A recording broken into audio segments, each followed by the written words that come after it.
Arratsaldeon, ikusi alduzu nire neba, mutil ederra, altua, aspaldi honetan ez dut ikusi eta horren ordez mutil irribarretsu bat daukat etxean. Ba, ez dut ikusi, ez? Galdezazu hor aurrean. Banengoen bani. Espejismo bat izango da etxekoa. Mila esker. Geldi hor, txolina. Ba bai, arrazoi duzu. Pozik bizina izazkeneko bolada honetan. Ez dakit zer daukan Amaiak, baina gure nebatxoa guztiz aldatzea lortu du. Bere gandik ikasi beharko duzu. Nik? Ara.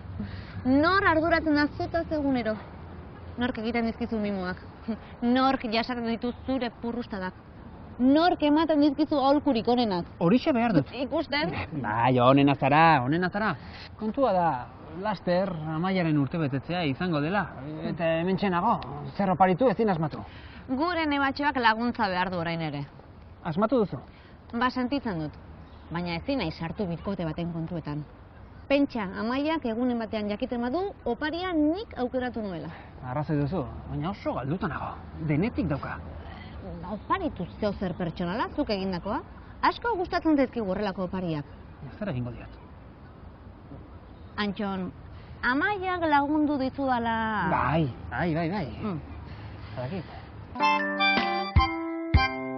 Egia. Ez zara bat ere abila opariak egiten. Niri egin zenidan azkenekoa. Mendiko botak. Opari ederra izan zen. Bai, baina laranja fosforitoak mendian ez galtzeko ez da? Eta gainera bi taila txikiagoak ziren. Eta Amari egin niona? Eraztun ederra zen, baina nabarmen xamarra. Eta arropa guztietan kateatzen zitzaion. Baina azkeneko boladan hobetzen ari zara. Kirolinan ibiltzeko ideia zure izan zen? Eta ez hori bakarrik, Laster zaldi zibiltzera joango gara. Ara, hau xe gure neba.